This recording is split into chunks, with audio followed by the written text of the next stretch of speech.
and welcome. I am Oinitham and continuing with our exhaustive coverage of the Mizoram elections. Today I come to you from a popular hangout here in Aizaul's Zarkot. This place is called Red Pepper, and today I am joined by a few of the young minds of Mizoram. Let us now go across to them and hear from them what do they think about the upcoming elections for the 40-seat Mizoram Assembly. What are their expectations out of this election? So I am joined by these young people from the University of Mizoram. I have a couple of entrepreneurs here joining me today. Let us now go across to them and hear from them about all their expectations from the upcoming elections. So first, let me go across to the lady here. Let us hear from her what are her expectations from the upcoming polls. To you first. Please introduce yourself and let us know your thoughts. Okay, hi, I'm Radhiki Mar, and I'm currently pursuing my PhD from Department of Political Science in Mizoram University. And regarding this upcoming election, 2018 election, I think for the past 20 years, the election has been kind of mild. It's mostly been a two-way race between Congress or MNF, Congress, MNF. The war has been two-sided. But this election, for the first time, a lot of new factors are arising. Number one is we have 8 parties contesting, and we have 200 plus candidates, which is really interesting. Also, I think for the first time, there's actually a kind of a voice. It may not be a formal voice, but a kind of voice being raised by the youth. And I think in this upcoming election, for the first time, despite the low performance of the youth in the past elections, the youth are motivated. And I'm also one of the motivated youth. And I know that in this election, the youth voice is the most important. Why do you say that there is the youth voice there? Is it because ZPM is one of the political parties contesting this time round? When you say the voice of the youth is there this time, why do you say so? I think I say the youth of the voice is here this time because in the past 20 years, we did not have so many highly educated people leading the front. But now in the past 20 years, whether it be educational, infrastructure, or industrial development, Mizoram has seen massive development. And we, the youth, we know that we are the assets of this nation, we are the assets of the state. So, and especially with the ZPM have actually invested the youth. Also the Congress and the MNF, this time they have taken a new trend. They have invested the youth, they have taken the youth voice into consideration. Right. So I think this is a really interesting time for the youth because we want change, we want development, and we want to be a part of the globalized world where most of the leaders, the most influential leaders are youth leaders. So hopefully this election will bring a big change for youth. All right. What are your expectations from this election? What are the changes? According to you, first, what are the issues that needs to be addressed by whoever forms the next government, and what is the kind of change, what are the things that you would want the next government to address, the changes that you would want to see? Hi, I'm Rebecca from the Department of Physics, a research scholar, and I'm about to complete my PhD. So what next comes to me is a job. So that is one of the main problems among the youth these days. So my expectation for this upcoming elections, so whoever makes the government, yes.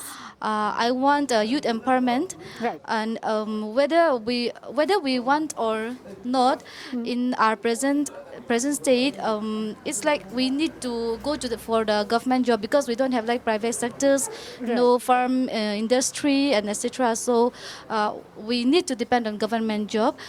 So whoever makes the government, I want the youth empowerment and and more job creation, more job from the creation, government sector, exactly. because the private sector is yet to make entry into the state. That is your point there. Yes, so can I go across to the gentleman here? Please introduce yourself. And I believe you're already working as a professor, if I'm not mistaken. Yeah. So what are the things that you want the next government to address? What are the issues, the changes that you want? And what I would also like to know from you, what is the state of education, the institutions, the educational institutions in Mizoram at this point of time? Yes. My name is Salmon Sanga, and I am from the academic fields. I believe that the present situation of Mizoram is very different compared to other states, and this election is going to change the whole scenario of the Mizo society at some point. Uh, the next government, I believe, from my view, is to look into especially the job opportunities. Okay. If you look at the present situation of especially the youths, around 30,000, that is not based on research, but around 30,000 youths are unemployed. And I believe that the government should look at this problem and come up with recommendations and solve these problems for the betterment of our society. And also what I am expecting from the government, that is from other people who are in the academic lines, is to help us to be mentally prepared, not only at the state level examinations, but also at the Union Public Service examinations also. All right. So, and also you must be looking forward for better educational institutions, because I believe there are not many universities in the state, there are not many technical institutes, stuff like that also would be on your agenda that you would want the next government to look into to come up with more educational, better institutes? Yes, this is a problem that we have been facing over the years, not only in the college levels, but also in the lower levels of education. So right. the next government You is... mean to say that from the school level Yes, itself, the school better level, educational yes. institutions are required? What we have been talking about over the years is that if we want ourselves to have quality education, it's best that we look at the grassroots level. So the next government, I suggest that whoever comes into power has to look, has to help us give quality education, that is development, especially from the government level. When I'm saying about education, not only Yes. concentrated in the urban areas, but also in the rural areas. So Right. this is a very, very important thing. If we Yes. really want this state to be developed, the government has to have education, especially in the rural as well as the urban areas. Yeah, both areas, both rural and Yes. urban, needs to be taken care of. Yes. And the government should have a clear agenda, very a much. plan there as far as improving the quality and kind of education in the state is concerned. Yes. Can I now go across to you? I believe you are an entrepreneur. So tell us about your story. What prompted you to become an entrepreneur? How has your journey been so far? Hello, my name is Lauren, and I am an entrepreneur, as you mentioned. I've always wanted to do something for Mizoram ever since I was little, and that is why I came back home. I studied in the UK, I finished my bar there, and then I came back home to give back to my community. And I believe that a lot of the youth at this point in time, they're very passionate about our state. They're very passionate about wanting to give back, whether that be in music, whether that be in fashion, or in corporate world. So I believe that the leaders, the upcoming leaders, should be able to support the youth in terms of really encouraging their talents rather than what they think they should be going into. And that also goes into the importance of policies as well in opening up and protecting the youth and also women and even men. Right. Just having proper policies in place in order to open ourselves up and at the same time protect our culture and language as well. So since you are an entrepreneur, what is your area of expertise? What do you do as an entrepreneur? I am a serial entrepreneur actually. I have a few apps that are coming up. I'm trying to encourage the view of Mizo identity. So trying to get paintings on e-commerce platforms, or it could be real estate. Yes. But I'm also the managing partner of Mizoram Consultancy Group, which I set up with my friend. We are supporting entrepreneurs, and we just coordinated a program with the government and IIM Calcutta, Mizoram Kailon, which is a business plan contest. It was the very first statewide business plan contest, and we were very encouraged to see how much potential and ideas that are coming out of the state. So this fact that you became an entrepreneur, was it somewhere triggered by the fact that there are very few government jobs or private jobs available in the state? Was that one of the reasons that you took up to what you're doing now? Personally, no, because Alright. I've always been driven by my passion for Mizoram. But I'm sure that many people are in that place, Right. and I've met many entrepreneurs who are in that place. People who have been waiting for years to get a government job, and then have been forced actually to get Yes. into private Something businesses. other right, than right. jobs, Yes. do something on their own and Right, become right. entrepreneurs and all of that. Right, but what's encouraging is that this upcoming policy has been very supportive of the upcoming entrepreneurs. All right. So there's just been an acceptance of entrepreneurship and people going into the private sector. So. All right. So let me go across to the student that we have amongst us here. Of course, I have few research scholars, but he is the youngest of the lot. So what is the Mizoram that you dream of? Yes, thank you. My name is Lal Soni and I'm currently studying Mizo Literature at Pasco University College. My dream for Mizoram is rather utopian world, like that, because we study literature. But let's be real. I want the development of the urban and rural to go alongside with each other. All right. The disparity between the development and the rural area is too high now. So I really hope that this gap can be closed in the near future. All right. Thank you. What about the women's issue? We have not yet seen as many women in the assembly. If I'm not mistaken, we just have one women minister in the Congress government. In an assembly of 40, there's just one woman person there, one woman minister. This time, we have 15 women candidates. And over the years, there has been barely any. So what does the women present here think about that? With regards to women in politics, Yes. I guess that's the main question. So Yes. I'd like to share a bit of my experience. When I was in the university, I contested in the student body elections, and Alright. I was actually the first female to actually be elected as the general secretary in my university elections. And even in that time, there was a lot of negative mindset. I Alright. think, and that comes down to the patriarchal system of Mizo society. We live in this society where men and female are equal, but deep-rooted in the very essence, there is just this patriarchal mindset where it's better if the men take the rough work, if the men take care of governance, and the ladies take a few care of that, so that the men can lead them to a better Mizoram. But based from my small experience in student body elections, I know for a fact that we Mizo women are so emancipated. 20 years back, not many colleges, and even those who had master degrees in Mizo society, they were usually men. But now, fast forward to 2018, Yes. even if you come to Mizoram University, in the last convocation, out of all the gold medalists from the different streams, 70% were ladies.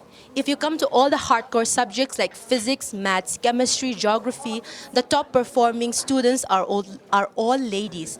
And even if you come to the government establishments and the non-government establishments, more than 50% of the workforce are now ladies. So I think slowly we Mizo women are coming out of that patriarchal mindset. All right. And I think one big contributing factor is the Aizawl Municipal Corporation, Okay. where due to 33% seat reservation, whether the men in that society want it or not, they need to vote for a female councillor. Right. And due to that, women, we are thinking, yes, now due to reservation, we have a voice, we can stand up, and we can show people that we Mizo women are just like Mizo men. We can do what Or they maybe can even do, better. or even better. So, of course, I mean, Mizoram has most of the markets here. In Aizawl itself, you have a market where it's all managed by women folk. Despite that, the disparity in politics is there, and we hope that with the coming elections, that disparity goes down just a little bit, maybe. Maybe one thing, even if you come to the border areas, especially where Indo-Myanmar border trade is taking Yes. place, Zokothar, you'll be astonished to find that most of the people engaged in formal sectors of employment in the markets, cutting meat, 80% are women. And also, because there is no proper governmental policy to help those people, a lot of people in the community have taken initiatives and they've created self-help groups All right. where those taking the steps and those part of the self-help groups are all ladies.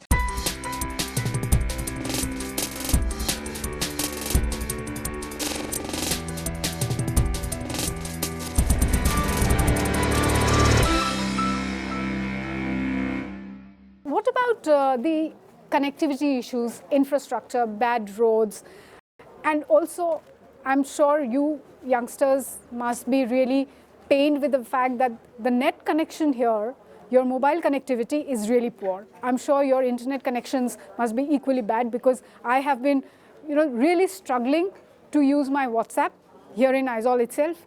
I was in Lunglei yesterday. It was a nightmare. So what about these issues? Does these bother all of you, the young Mizos that you are? Who would like to take this one? Yes, it has becoming an issue with regards to those type of connectivity.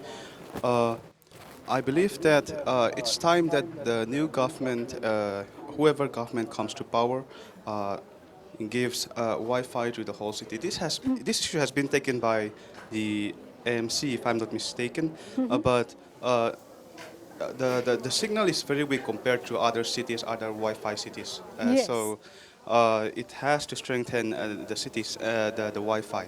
And the other thing that I would like to talk about is with regards to what you have previously said about transportation, Yes. road conditions. So I don't know whether the present government has failed or not failed with regards to the transportation matter, but the government that comes to power Yeah. is to look into this issue very, very much. Right. I used to say to myself that if you want to really see a good government, you have to look at the road conditions. I believe that all the parties have good manifestos and propagandas for this upcoming election. Yes. But what I would like to focus on for the government that comes into power is with regards to what she has previously said, youth employment.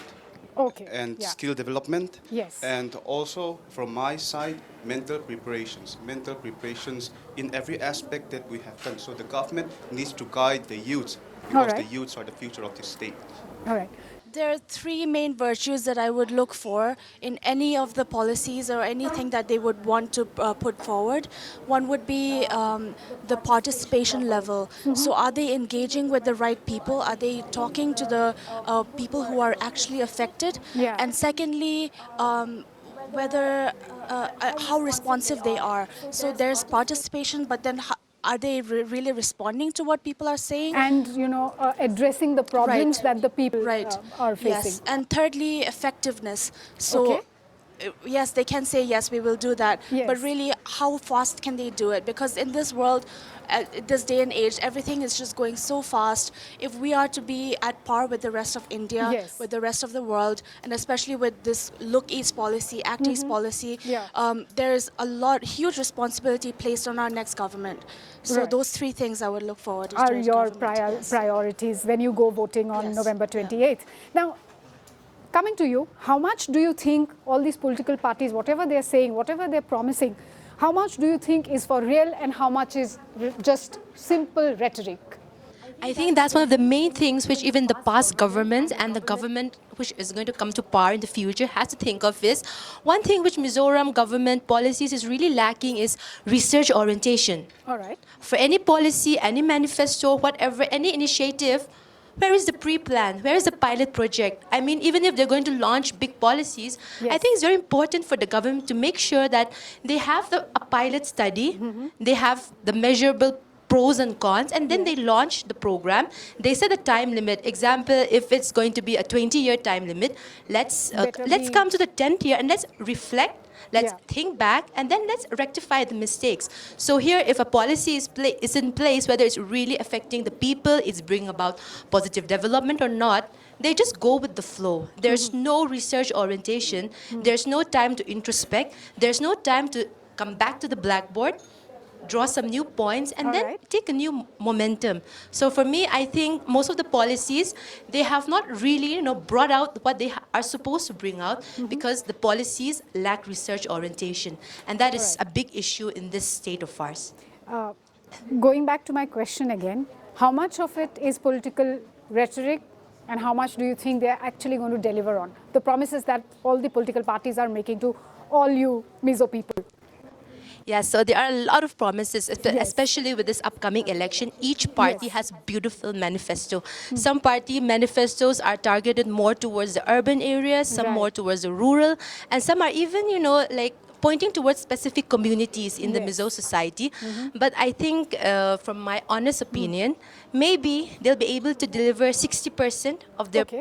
promises, Yeah. and maybe 40 to 35% will not be delivered, because now we're just thinking of the future. We don't know what lies ahead, Yes. especially if it's a coalition government.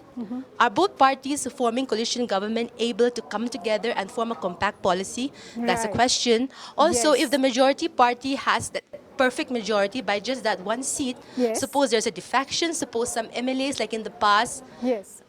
give their resignation right. and join the other party, what happens to that policy? So that's a big question. So I think maybe if there's a proper government, 60 to 70% they may deliver, Yes. but there's a big question mark on the All right. remaining All percentage. right. What worries you next? You've like from the new government. What are your expectations and what are your concerns? We have a notion that we might have a hung assembly, That's right. and then post-poll alliance will come into Yes. play. In a hypothetical scenario Yes. where we have a hung assembly, the MNF and the Congress will never come together because they are the major rival. Yeah. For sure, but those party will definitely have the largest number of MLAs. So now we have the BJP, which are who is trying to open its account for the Yes. first time in Yes. Mizoram. Of course, they will get because they are very strong in those Chakma and Bru dominated areas where they have those voters. All right, so they are going to have I say one or two or maybe three. Let's say. Okay. Okay, and so ZPM, which is the alliance of the the former ZNP, Yeah. the PC, and some other small political parties. They are like a third front as of now. All right. So we are expecting them to win at some seats, as is trending now. So Yes. my hunch is that MNF might, go for a post-poll alliance with the BJP, which they Right. have already worked together in Neda, Yes. Yes. and the Congress might go with ZPM. So before we close, would like to know from all of you the Mizoram of your dreams. Yes, I see a Mizoram where the government is responsible for everything and is accountable. Yeah. And let me get back into what the government has to do. The new government has to do fiscal management, fiscal reform, Yes. first of all, Yeah. and land reform, which is badly required, education reform, and moral reformation. All right. That is the most important thing. Apart from that, like infrastructure growth and connectivity, it will comes into play once this administrative reform Yes. is one of the foremost important things. What about good governance and corruption? Let me add to the Yeah. point. Just like I said, good governance is the need of the hour. See, when a government machinery fails, all the things started falling down. So corruption, we are I'm not saying that there is no corruption, but Yeah. there is a rampant corruption, as we Yes. know. But there are very few people who are convicted All right. on corruption charges. yeah, That yeah. means, something is wrong in the system right, and the right, loophole. People right. get away with it because we True. have such an elaborate law system where people can get away easily. Yes. So those needs to be tightened Yes, and addressed yes, as well. I believe that the Mizoram of my dreams is equal opportunity to everybody. I believe that it has been around 3 decades since we have our statehood, and you should judge a government based on their developments, not on their reigns. So the government should look into matters in every aspect, whether it be political, whether it be economic. Well, the Mizoram of my dreams. Well, I would love to see every individual empowered to be who they were created to be. Somebody who, everybody should really embrace their identity and just be the best version of themselves, whether they're politicians, whether they're students, whether they're a husband or a wife. I would love to see our resources being used adequately and properly. Okay, for me, since I'm a huge fanatic of the education sector. Yes. I was formerly employed in Teach for India, an NGO. So for me, the Mizoram of my dream would be focused on the education sector. It would be a Mizoram where from the very grass level, each and every member of the society, whether they're living in the rural or the urban areas, they have a right to the access for quality in education.